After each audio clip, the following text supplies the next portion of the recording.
Hi there! In today's video, I will show you how to use controls on your Apple AirPods 4. Let's get started. So, with the help of these controls, we can pause or play the song and also skip it to the next one or put on the previous one. I have one earbud in my ear, and on the second one I will show you how it works because unfortunately the controls doesn't work without detecting an ear. So firstly, let's find the controller and we will take a look on the leg of this earbud.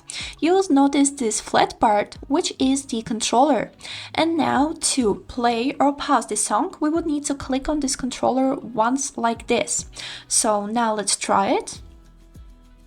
As you can see, the song has started, and now let's pause it. And yes, it works. Now let's move on to the skipping part. To skip a song, we would need to firstly play it and then click on this controller 2 times like this. So now let's also test it. And yes, as you can see, the song has been skipped. Now let's try to put on the previous one with a triple click. And yes, it also works. And this is it for today.